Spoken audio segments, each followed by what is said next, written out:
요한복음 20장 31절 말씀입니다. 오늘은 특별히 지난 주일에 이어서 이제 주제 설교 두 번째로 예수님을 따르도록 하는 믿음과 믿음의 특징이라는 제목으로 또 설교하고 기도하려고 해요. 그래서 오늘 이 금요 기도의 오늘 설교는요, 유튜브 영상에 이제 녹화가 돼서 또 이렇게 올라가 있을 겁니다. 나중에 또 찾아서 보시고, 오늘 나오지 못한, 또 수련회 때문에 참여하지 못한 우리 성도님들에게도 같이 공유하셔서 같이 말씀과 믿음의 교제가 함께 나눌 수 있도록 함께 힘쓰시기를 바랍니다. 자, 우리 한 절 같이 읽어보겠습니다. 31절입니다. 20장 31절 시작. 오직 이것을 기록함은 너희로 예수께서 하나님의 아들 그리스도이심을 믿게 하려 함이요 또 너희로 믿고 그 이름을 힘입어서 생명을 얻게 하려 함이니라. 아멘. 지난 주일 오전에 오직 믿음이 있어야만 우리가 예수님을 따라갈 수 있다라고 분명히 그렇게 말씀을 드렸습니다. 그렇다면 여러분, 오늘 이 밤에는 어떻게 우리 안에 두신 그 믿음이 예수님을 따라가게 만드는가, 그 이유와 성경적인 원리를 가르쳐 주시는 그 믿음의 중요한 특징, 한 가지만을 오늘 이렇게 말씀드리고 같이 기도하는 시간을 가지려고 해요. 여러분, 우리는 이번 한 주간도 우리는 각자 예수님을 각자 따라가고 있습니다. 물론 목적지는 같으나 각자 부르신 자리에서 주께서 맡겨주신 만큼 따라오라 하라고 하신 만큼 주님을 따라가고 있습니다. 주님께서 베드로에게 너는 나를 따르라 라고 말씀하셨던 것처럼 저와 여러분 각 사람을 그렇게 인도하고 계십니다. 주님께서 우리의 연약함과 한계를 아시면서도 하는 얘기세요. 주님께서 다 품고 나를 믿고 따라오라 라고 말씀하시는 겁니다. 걱정하지 말고 너의 연약함, 너가 또 실수할 것, 앞에 있는 연약함들 다 내가 품을게. 내가 십자가로 감당하는 거 봤지? 그러니 너는 나를 믿고 따라와 라고 하시는 거예요. 정말 큰 위로가 아닐 수가 없습니다. 이 말씀을 묵상할 때마다 막 지쳐있다가도 이 말씀의 위로를 다시 일어나는 것 같아요. 여러분, 한번 여기서 생각해 보세요. 주님께서 우리 사람에게, 저와 여러분들에게 너는 너 자신을 믿고 따라와라, 너 자신을 믿고 나를 한번 따라와 봐라 라고 하신 것이 아니라는 게 얼마나 다행인지 몰라요. 그렇지 않습니까? 만약 우리 자신의 능력을 믿고 예수님을 따라 나가야 했다면은 우리는 그 누구도 예외 없이 중도에 멈출 수밖에 없습니다. 아마 몇 걸음 못 가서 이렇게 주저앉아 버릴 거예요. 왜냐하면 우리 안에는요, 믿을 만한 것이 없기 때문에 그렇습니다. 내 안에는 하나님 앞에 두려움 없이 설 수 있도록 만드는 어떠한 그런 근거도 없고, 죄를 이길 만한 힘도 내 안에 없고, 예수님이 가자라고 보여주시는 그 비전의 그 길을 감당할 만한 능력이 내 안에 없기 때문에 그렇습니다. 그래서 하나님께서 우리에게 주시는 이 믿음이라는 선물은요, 아주 독특한데요. 이 믿음은요, 다른 무엇도 아니라 오직 예수님을 그 믿음의 대상으로 삼게 하십니다. 다른 그 누구도 믿음의 대상으로 삼지 않도록 하세요. 원치 않으십니다. 성경에 유명한 인물들 많잖아요. 아브라함, 다윗, 굉장히 많지 않습니까? 그런 사람들을 향하여 우리의 믿음을 갖도록 우리 주위에 뛰어나서 앞서가는 것 같아 보이는 그 믿음의 사람들을 보면서 그 사람을 바라보고 믿으라는 게 아니에요. 우리는 사람을 믿고 의지할 때 어떤 경험을 하죠? 실망하잖아요. 실망하게 되고, 역시 그렇구나 이렇게 되지 않습니까? 오직 믿음은요, 하나님께서 우리에게 주신 믿음은 오직 예수 그리스도만을 믿음의 대상으로 삼게 하십니다. 성경에서 나오는 믿음의 사람들도 마찬가지고, 우리 앞에 먼저 간 믿음의 선진들 역시 오직 예수님 한 분만을 믿어서 자신들이 따라가야 될 그 길에서 이탈하지 않을 수 있었던 것이에요. 그렇다면 여러분, 예수님을 향해 생긴 이 믿음의, 도대체 이 믿음의 정체가 뭐길래 예수님을 그렇게 따라가도록, 마지막까지 이렇게 따라가도록 만드는 것일까? 이 질문의 답을 먼저 오늘 31절에 본문 읽으신 이 표현대로 보자면은, 우리에게 있는 믿음은요, 여러분 안에 있는 그 믿음은요, 바로 예수님이 하나님의 아들 그리스도이심을 믿는 믿음입니다. 굉장히 중요한 부분을 지금 말하고 있는 거예요. 우리 안에 있는 믿음은요, 믿으면 뭐든지 이루어지게 하는 어떤 주문이 아닙니다. 할 수 있다, 하면 된다, 그런 식의 믿음이 아니에요. 나의 능력 같은 것이 아닙니다. 우리에게 하나님께서 주시는 믿음은 예수님의 하나님의 아들 그리스도이심을 믿도록 하는 믿음이라는 거예요. 계속 강조드릴 텐데 내가 정말 이 믿음이 바르게 서 있는가를 스스로 점검해 보셔야 되겠습니다. 요한복음에 기록된 예수님의 여러 가지 표적들, 예수님의 가르침과 말씀들, 제자들을 위한 예수님의 섬김과 기도가 있었고, 또 예수님의 죽으심과 부활이 모든 것이 바로 예수님께서 참으로 하나님의 아들이신 것과 그리스도이신 것을 믿도록 그렇게 모든 것이 기록되어 있다는 겁니다. 사실 수많은 표적들이 기록되어 있음에도 불구하고 요한 사도가 여러 가지 예수님에 대한 자료 중에서 우리가 보고 있는 7가지 표적과 이 행사들, 하나님께서 아들을 통해서 이루신 일들을 기록하게 하신 것은요, 이유가 뭐라고요? 예수님이 하나님의 아들이신 것과 누구라고요? 그리스도, 하나님의 아들과 그리스도이심을 믿도록 하기 위해서 그렇게 기록했다는 겁니다. 여러분, 이 부분을 한번 잘 생각해 보셨으면 좋겠어요. 예수님을 믿는 것은 이 땅에 사람으로 사셨던 이 예수님, 예수라는 그 인격만을 믿도록 요청하는 것이 아닙니다. 자, 유대 땅에 그 예수란 분이 살았대. 단순히 그것만을 우리에게 믿도록 요청하는 것이 아니에요.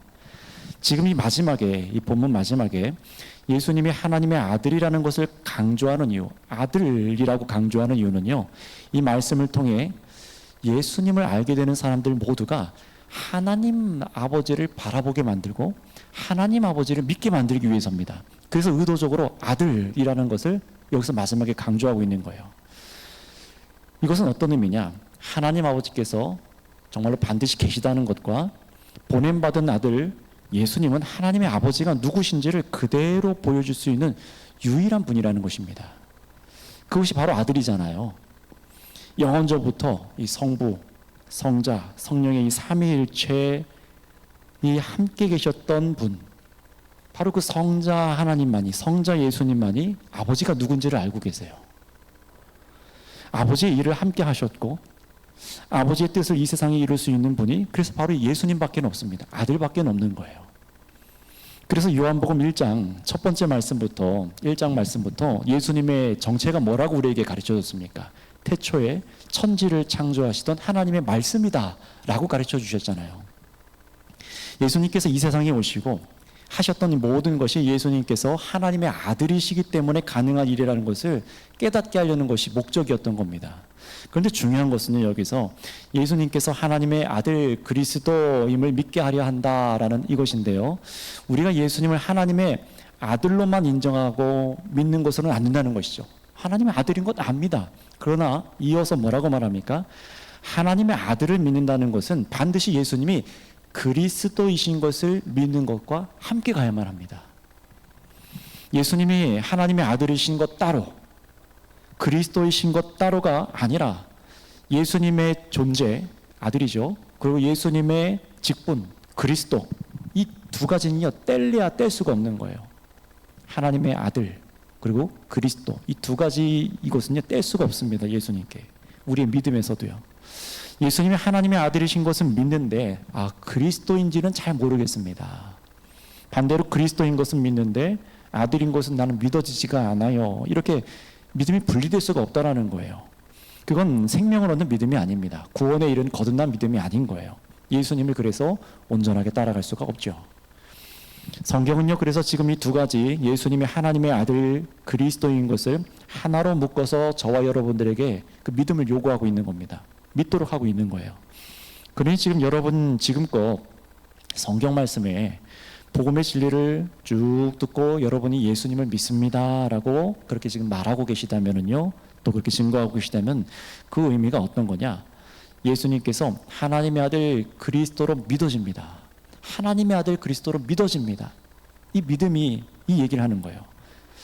그리고 이 아들과 그리스도라는 의미가 선명하게 여러분의 지식과 또 여러분 마음에 깊이 역사하고 있어야만 합니다. 자, 그렇다면 여러분 하나님의 아들이 그리스도다라는 그 의미가 무엇인가? 이를 한번 생각해 보세요. 그리스도라는 의미를 정확하게 알고 계신 분들도 계시겠지만 그 의미가 무엇이죠? 굉장히 중요한 건데요. 이 31절에서 그리스도라는 의미는 하나님의 아들께서 어떤 의미냐? 그리스도가 한번 따라해 주시면 감사하겠습니다. 선지자, 제사장, 왕, 이 세 가지라는 거예요. 그리스도라는 것은 이 세 가지 직분을 동칭해서 말하는 겁니다. 많이들 여러분 들어보셨죠? 예수님께서 그리스도십니다 라고 말하는 것은요, 예수님이 선지자십니다, 제사장이십니다, 왕이십니다 라고 고백하는 거예요. 이 세 가지 일을 이루신 분이 예수님입니다 라고 고백하는 거예요. 그리스도라는 것은 여러분 우리가 알고 있는 것처럼 히브리어로 메시아라고 하는 말이잖아요. 같은 말인데 이걸 문자대로 해석하면은 기름 부음 받은 자라고 하잖아요. 이 구약 성경에서 기름 부음 받은 자 하면은 딱 세 가지 직분밖에 없습니다. 뭐밖에 없다고요? 처음에 선지자, 그 다음에 제사장, 마지막 왕. 이 세 가지 직분밖에는 없었어요. 하나님께서 그렇게 명령하신 거죠. 나중에 성령님께서 누구신지 자세하게 증거할 때 바로 이 기름 부음의 의미를 나중에 더 자세하게 설명해 드리겠지만 오늘 말씀에 이해해서 중요한 것은요, 예수님께서 바로 그 구약에서 그토록 하나님과 백성의 관계에서 가장 중요한 그 중간의 역할을 했던 선지자, 제사장, 이 왕의 모든 직분을 가지고 계신 분이 예수님이라는 겁니다. 이 땅에 오셔서 그런 직분을 갖게 되신 것이 아니라 사실 이 모든 직분은 예수님으로부터 나온 거예요. 사람들이 구약에서 사람들이 받았던 선지자, 제사장, 왕, 이 직분들은 사실 다 예수님으로부터 나온 것들이었습니다. 그러니 사실은 예수님만이 하나님의 말씀, 아버지의 말씀을 알게 해서 비춰주시는 선지자시고, 예수님만이 우리를 하나님 아버지 거룩하게 드릴 수 있는 대제사장이시고, 예수님만이 우리를 하나님의 백성으로 온전하게 살아가게 할 수 있는 유일한 왕, 진정으로 우리를 다스리는 왕이시라는 겁니다. 이것이 하나님의 아들 성자께서, 예수님께서 그리스도라고 불리는 이유인 거예요. 그래서 우리가 이 복음서를 통해 알게 된 예수님은 어떤 분이라고 말하는 겁니까? 하나님 아버지가 누구신지 보여주시는, 아버지가 누구신지, 하나님이 누구신지를 유일하게 보여주시는 아들이실 뿐만 아니라 아들이 선지자며 제사장으로 왕이신 것을 우리에게 믿도록 하시는 겁니다. 그래서 믿음에 이르게 되는 사람들이요, 이 요한복음을 보면서 알고 믿도록 쭉 모든 기록들이 전부 이 그리스도라는 세 가지 직을 이루신 것을 보여주신 거예요. 따라서 여러분 31절 말씀대로 다시 한번 보겠습니다. 하나님의 아들이신 이 선지자, 제사장, 왕으로서 그리스도이신 예수님께서 이루신 일을 믿고 그 이름을 힘입어 생명을 얻게 하신다라고 하잖아요. 이 순서와 이 원리를 정확하게 보셔야 돼요. 이 그리스도, 그 이름을 힘입어 생명을 얻게 하신다라고 하는데, 그렇다면 예수님의 이름을 힘입다는 것은 또 무슨 말입니까? 예수님의 이름으로 힘입다는 것은 선지자, 제사장, 왕이신 예수님과 친밀한 교제가 우리 안에 시작되었다라고 얘기하는 거예요. 참으로 우리의 선지자이실 뿐만 아니라 제사장이시고 왕이신 예수님과 친밀한 교제가 되어서 그분의 능력과 이 모든 이루시는 것을 힘입어서 살아간다는 것입니다. 여러분에게 오셔서 하나님이 누구신지, 여러분에게 죄가 무엇인지, 심판이 무엇인지, 믿음이 무엇인지 알게 하시고, 회개가 무엇인지, 구원이 무엇인지 알게 하시고, 영생이 무엇인지, 하나님의 나라가 무엇인지 알게 하시고, 의가 무엇인지, 영광이 무엇인지 우리 마음에 전에 없던 이 진리를 계속해서 새겨주셔서 새롭게 살아가시는 교제가 일어났잖아요. 예수님과의 친밀함 때문에 내 안에 그게 일어나게 된 겁니다. 알게 되고 깨닫게 되고 그 진리들을 즐거워하게 된 거죠. 또 예수님께서 제사장으로 우리와 친밀한 이 관계 속에서 어떤 일이 일어납니까? 죄인인 우리 대신 예수님께서 자신을 대속물로 들이셔서 우리를 깨끗하게 하여 주셨잖아요. 씻어주셔서 하나님 앞에 거룩한 백성으로 날마다 서게 하여 주시는 이 놀라운 관계가 여러분 평생에 있게 하시는 것이 예수님과의 친밀한 관계 속에 일어나는 것입니다. 그러니 또 어떻습니까? 하나님의 백성으로 예수님께서 우리를 왕으로 다스리시는데, 이 왕으로 우리를 다스리는 것들을 한번 생각해 보세요.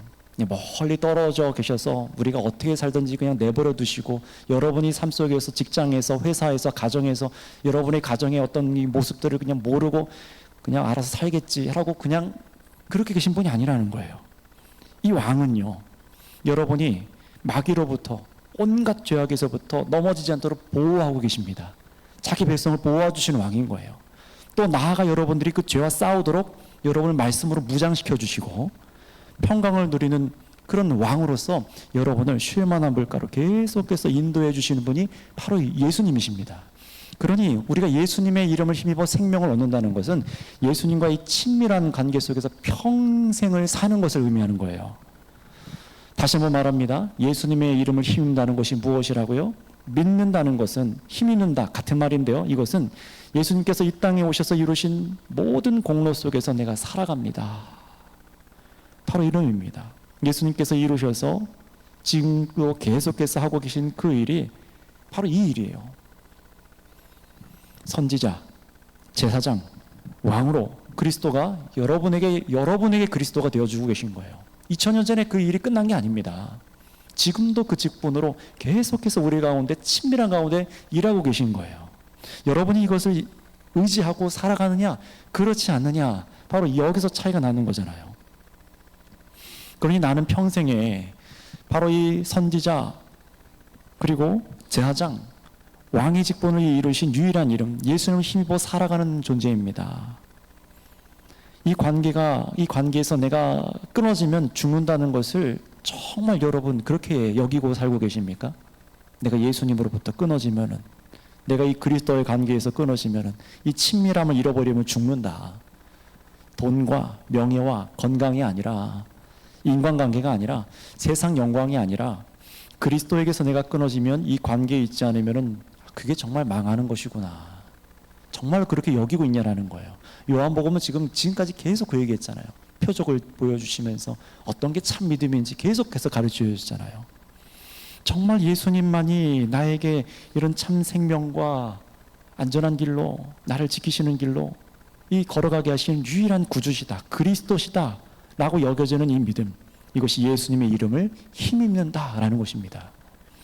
자, 그렇다면 여러분 31절 마지막에 생명을 얻게 하시는 것이 이 목적이라고 하시는데, 여러분 생명을 얻었다는 것은 또 무슨 말입니까? 여러분이 얻게 되신 생명이 무엇인가요? 여러 가지 여러분이 분명히 말할 수 있으실 거예요.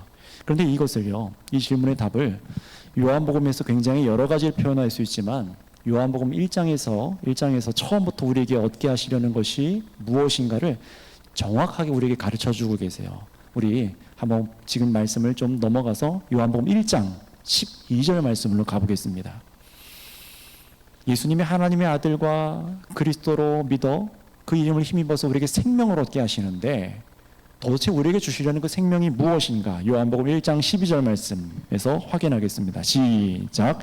영접하는 자 곧 그 이름을 믿는 자들에게는 하나님의 자녀가 되는 권세를 주셨으니 아멘. 자, 여기서 볼게요. 생명이라는 단어가 없지만 여기서 얻게 되는 생명이 무엇이라고 말씀하시는 것 같으세요? 바로 하나님의 자녀가 되는 것을 말하는 겁니다. 하나님의 자녀가 된다는 것은 곧 생명을 얻는 것을 말해요. 요한복음 처음부터 지금 이 얘기를 하는 거예요. 예수님의 아버지, 곧 하나님 아버지께서 바로 나의 아버지가 되어주시고, 나는 하나님의 자녀가 되는 아주 새로운 이 권세, 이것이 바로 그리스도를 믿어 얻게 하신 우리의 생명의 정체입니다. 이게 요한복음이 말하는 생명의 정체예요. 우리가 얻게 되는 것은요, 우리가 하나님의 자녀가 되게 하기 위해서 하나님의 아들께서 선지자, 제사장, 왕의 직분을 행하여 주신 겁니다. 영생하시는 하나님과 여러분 우리 가운데 끊어져 있던 그 관계를 이어주신 거예요. 그리스도의 모든 직을 다 이루신 예수님께서 믿음으로 우리 안에 계신 이 놀라운 은혜 때문에 어떤 일이 일어났습니까? 여러분이 정말로 하나님 아들 그 그리스도를 여러분의 구주로 믿기 시작했을 때 어떤 일이 일어났죠? 예수님께서 여러분 안에 계실 뿐만 아니라 동시에 하나님 아버지께서 우리 안에, 우리가 하나님 아버지 안에 있게 되는 이 놀라운 관계가 시작되어진 줄을 믿습니다. 우리 이 안에 살아가는 거잖아요. 예수님이 우리의 생명이신 이유는 정말로 예수님께서 영생하시는 그 생명 자체이시기 때문에도 하지만, 예수님께서 자신의 생명을 또 어디에 쓰셨기 때문에 그렇습니까? 바로 우리가 하나님 아버지의 자녀가 되는데 사용하셨기 때문에 그래요. 여러분이 하나님의 자녀가 되게 하셨다. 예수님이 생명이시고 영생하시는 하나님 아버지와 자녀와의 관계가 되게 하셨다. 이건 사실 뗄 수가 없어요. 예수님이 생명이십니다. 예수님이 우리를 하나님의 자녀가 되게 하셨습니다. 이거 뗄 수가 없는 말입니다. 그러니 여러분 한번 정리해 볼게요. 믿음이 예수님을 따르게 만드는 그 이유는 무엇이냐? 하나님의 아들 그리스도와의 친밀한 교제를 여러분 안에 일으키기 때문에 그렇습니다. 믿음이 예수님과의 친밀한 교제를 일으키기 때문에 그래요. 굉장히 중요한 거예요. 여러분, 믿음은요 그냥 갖고만 있으면 되는 게 아니라 예수님과의 교제를 위해 있는 겁니다. 친밀한 교제, 그리스도와의 교제입니다. 어떤 교제라고요? 그분이 나의 뭐가 되신다? 선지자, 제사장, 왕이시다. 이 모든 관계 속에서 친밀한 교제를 누리게 만드는 게 바로 믿음입니다. 이게 믿음이에요. 정체예요. 그러니 예수님과의 교제는요, 독생자 예수님이 하나님 아버지를 따르게 만든 것처럼, 따르셨던 것처럼 우리도 하나님의 자녀로 걷게 만드는 게 이 믿음입니다. 아들 예수님과 같은 길을 걷게 만드는 게 바로 이 믿음이라는 거예요. 여러분, 자녀는요 아버지의 뜻대로 걷는 거잖아요. 그 앞에 가장 앞장서서 걸으시는 아들 예수님을 우리가 따라가면서 아버지를 위해 가는 거예요. 아버지를 위해 걷는 겁니다. 여러분, 여기서 믿음의 특징 한 가지 중요한 것을 이제 말씀드리겠습니다. 첫 번째 질문은 해결했죠. 믿음이 어떻게 예수님을 따라 걷게 만드는가? 예수님과의 친밀한 교제를 일으키기 때문이다. 첫 번째 답이었다면, 여기서 성경이 말하는 믿음에 연결되는 중요한 특징 한 가지를 여러분에게 말씀드리는 것이 유익할 것 같아서 말씀을 드리겠습니다. 예수님께서 그리스도의 사역을 이루셔서 우리를 하나님의 자녀가 되게 하셨잖아요. 그러면 이제 예수님은 필요가 없어지신 것입니까? 예수님께서 할 일을 다 끝내셨고 필요가 없으셨습니까? 그렇지 않지요. 우리가 하나님의 자녀로 우리 아버지를 기쁘시게 해드리려면 예수님과의 친밀한 교제가 더욱더 깊어져야만 합니다. 더 깊어져야만 해요. 하나님의 아버지의 자녀가 되었다는 것은요, 그저 이 소속이, 신분이 바뀌었다 정도가 아니에요. 분명히 그게 맞지만 그 정도가 아닙니다. 여러분, 이 부분을 잘 들으셔야 됩니다. 예수님 말씀대로 우리는 본래 마귀의 자식이었습니다.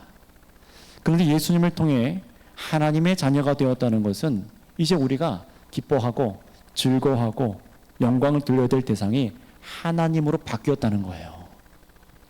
다시 말하면요, 자녀는요 나의 아버지의 영광을 높이는 것에만 관심을 두고 살아간다는 겁니다. 나의 아버지만 기뻐한다는 거예요. 그게 자녀잖아요. 여러분, 그런 말 하지 않습니까? 자녀가 부모님 얼굴에 먹칠은 하지 말아야지, 뭐 그런 얘기 많이 하잖아요. 이게 무슨 의미입니까? 자녀가 부모의 얼굴이고 부모가 누구인지 보여주는 존재가 자녀다라는 그런 말이잖아요. 그래서 예수님을 보면 누가 보입니까? 그렇죠. 하나님 아버지가 보이잖아요. 예수님 볼 때 하나님 아버지가 보이는 거예요. 아버지께서 아들을 사랑하시고 아들이 아버지를 사랑하는 아주 깊은 사랑의 관계가 예수님을 통해 보이잖아요. 그리고 아들이 우리를 사랑하시는 걸 보면서 아버지께서 우리를 이렇게 사랑하시는구나, 얼마나 인격적으로 우리를 대하시는지 그게 보이잖아요. 그러니 아들은 아버지를 기쁘시게 해드리기 위해 예수님께서 자신의 목숨을 다 드려서 어떻게 하셨어요? 세상을 이겨 죄인 아버지의 자녀들을 다 아버지께로 이렇게 드리신 것처럼, 여러분, 우리들 역시 예수님을 통해서 여러분 정말로 하나님의 자녀라고 여러분 믿으신다면은 여러분을 사랑하시는 하나님 아버지의 사랑을 먼저 기뻐하실 수 있기를 바랍니다. 하나님의 사랑을 먼저 기뻐할 수 있어야 돼요. 나의 아빠를 기뻐해야 돼요. 나의 아버지를 즐거워해야 됩니다. 그리고 나도 아버지를 사랑해서 어떻게 해야 돼요? 나의 목숨과 마음과 뜻을 다해 하나님의 영광을 위해 살기를 원하는 것이 바로 우리들 자녀의 모습이 될 줄로 믿습니다. 바로 이 관계가 여러분에게 더 풍성해지고 자라나고 또 성숙해지려면 오직 한 가지, 어떤 믿음이 필요하다고요? 예수님과의 친밀한 관계에서만 답이 있는데, 바로 예수님을 하나님의 아들 그리스도로 믿는 믿음으로만 이 친밀한 관계가, 이 아버지의 관계가 성숙해진다는 것을 기억하시기 바랍니다. 이거 잊지 마셔야 돼요. 여러분, 왜 여러분 이렇게 열심히 예수님을 따르고 사십니까? 하루 종일 오늘도 이 더운 날씨에 어려운 중에 왜 이 자리에 나와서 예수님을 따르고 계시죠? 여러분 직장에서도 일터에서도 또 집안에서도 어떻게 견디면서 그렇게 주님만을 위해 생각하면서 살아가려고 그 길을 따라가고 계십니까? 왜 예수님 따르세요? 그 이유는요, 이제 나를 사랑하시는 하나님 아버지를 더욱 사랑하기 위해서입니다. 여기에 목적이 있어요. 나의 아버지를 사랑하기 위해서예요. 왜 우리가 평생에 예수님과 여러분 친밀해지셔야 됩니까? 왜 그렇게 수많은 말씀을 들으라고 하고 가르치는 것입니까? 왜 어린 시절부터 그 말씀을 가르치는 것이죠? 왜 예수님과 친밀하도록 주일학교, 유치부, 중고등부, 청년부 이 수련회를 왜 하는 것입니까? 바로 예수 그리스도를 힘입어야만 우리가 하나님 아버지의 자녀로 살아갈 수 있고 하나님 아버지께 영광을 돌릴 수 있기 때문에 그렇습니다. 예수님이 없이는 그게 불가능하기 때문에 그래요. 그러니 여러분, 여러분의 믿음의 중요한 특징 중 하나, 여러분이 갖고 있는 그 믿음의 중요한 특징 중 하나는 여러분의 믿음을 반드시 그 믿음을 지켜야만 한다는 겁니다. 잘 기억하세요. 여러분의 믿음을 어떻게 해야 된다고요?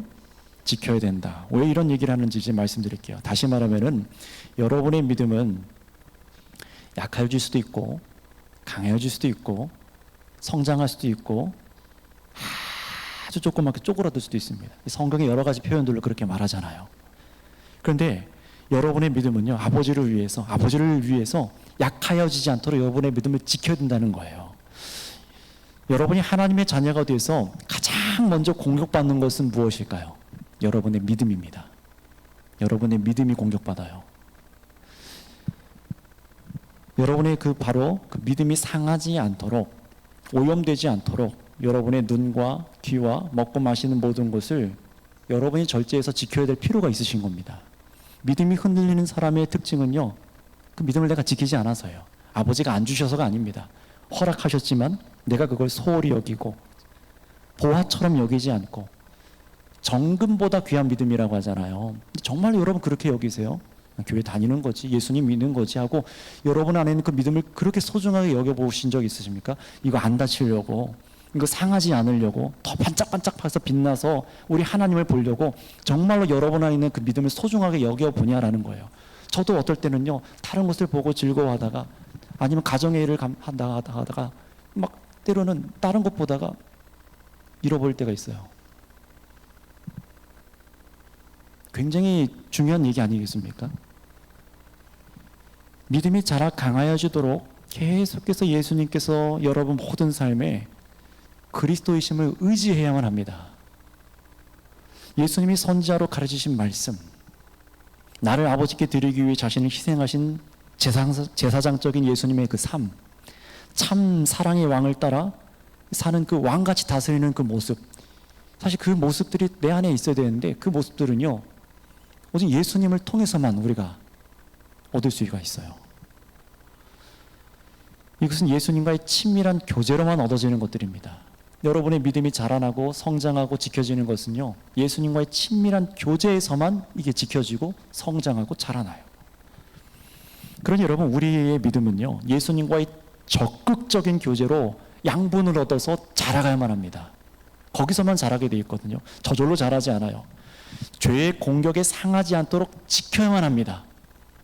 이 원리를 많이 모르기 때문에 믿음 있는 거니까 항상 있겠지, 만약에 10이라는 믿음이 있으면 항상 10이 있다고 생각하지만 그렇지 않아요. 아주 사라지진 않지만 주님께서 주셨다면 강해지기도 하고 약해지기도 합니다. 반드시 지켜야 돼요. 죄의 공격에 상하지 않도록 여러분 지키셔야 됩니다. 맡기신 사명을 감당하는데 여러분의 그 믿음이 제 역할을 하도록 예수님과의 친밀한 관계에 죽는 순간까지 우리가 목숨을 걸어야 되는 이유가 바로 여기에 있는 것입니다. 그래서 우리 한 군데 찾아볼까요? 디모데후서 4장 7절 말씀에 어떤 말씀이 있는지 한번 찾아 읽어보도록 하겠습니다. 디모데후서 4장 7절입니다.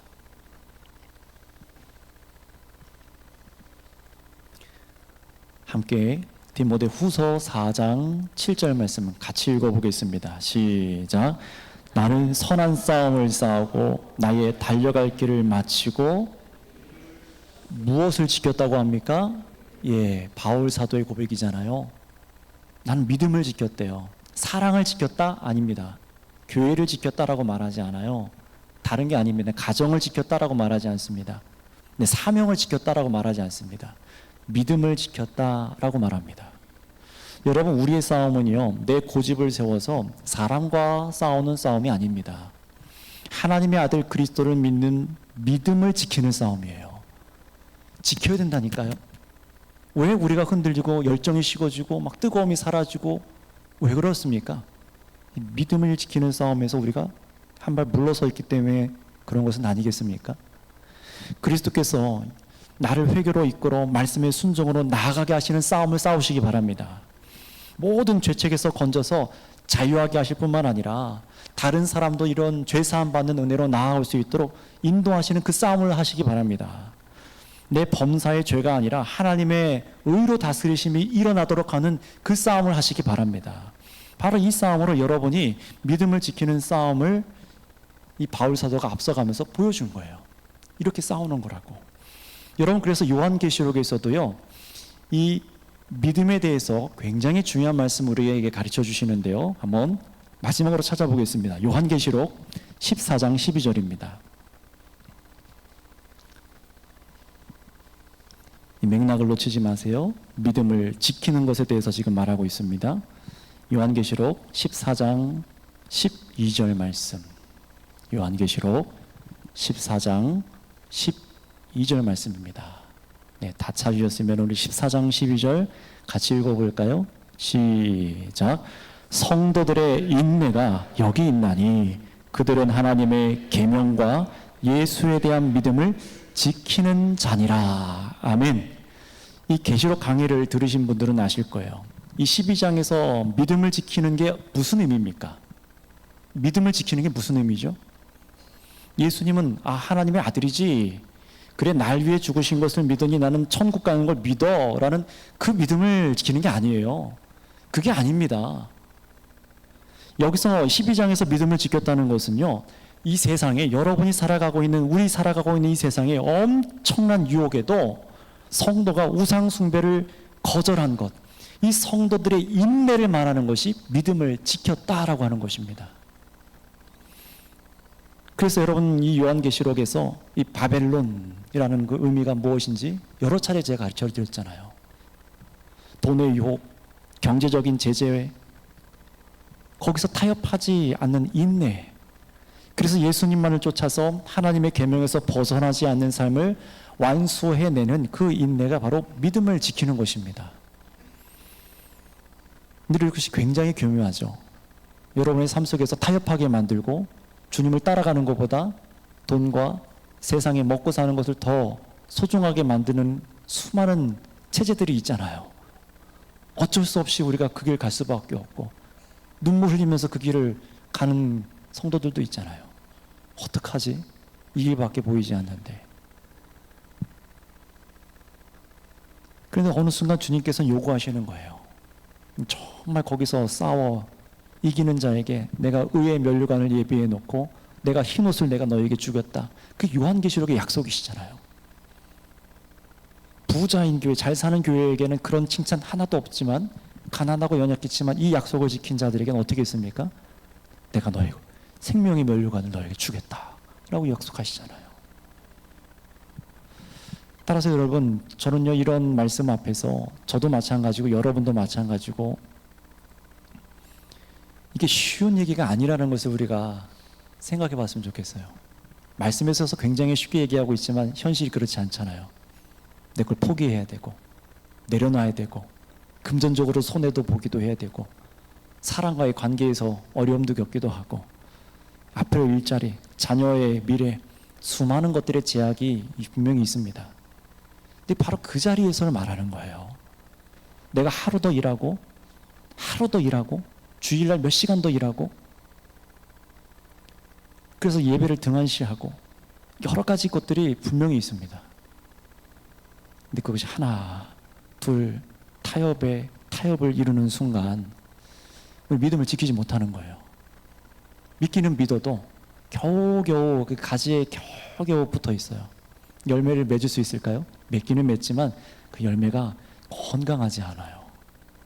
여러분, 저는 그런 삶이 되고 싶지 않습니다. 그런 실패도 맛봤기 때문에 여러분도 분명히 그렇지 않습니까? 정말 주님께 붙어 있으면 풍성한 열매를 맺게 하신다고 하는데, 근데 거기에는 중요한 믿음이라는 빨대, 통로가 필요해요. 이 믿음을 그래서 통로라고 많이 표현하잖아요. 그걸 잘 지키고 있냐라는 거예요. 물론 우리의 상처를 싸매시는 것은 예수님이시지만 믿음이 아니라 이 믿음이 얼마나 여러분 안에 소중한 것인지를 보셔야 되는 겁니다. 따라서 성도 여러분, 예수님만 평생에 따르셔야 됩니다. 중간에 멈춰서서는 안 돼요. 위기 때마다 뒷걸음질 쳐서는 안 되잖아요. 유혹과 익숙한 습관에 따라 계속해서 반복해서 죄를 지어서는 안 되잖아요. 어느 순간 우리는 그걸 절연히 잘라내야 됩니다. 주님을 따르려면 그래야 돼요. 여러분의 개인의 삶에서도 마찬가지고 하나님께서 묶어주신 우리 선교교회가 한데 묶여서 하나님 아버지의 영광을 위해서 이 지역 속에서 살아가려면은 여러분 우리 예수님을 평생에 쫓아야만 합니다. 근데 그러려면 꼭 우리 함께 기억했으면 좋겠어요. 이 밤에 예수님이 하나님의 아들 그리스도이심을 믿는 믿음을 더욱 알고 누리고 즐거워하도록 주님 나의 믿음을 지켜주시옵소서. 나도 그렇게 살기 원합니다. 이 마음이 우리에게 필요합니다.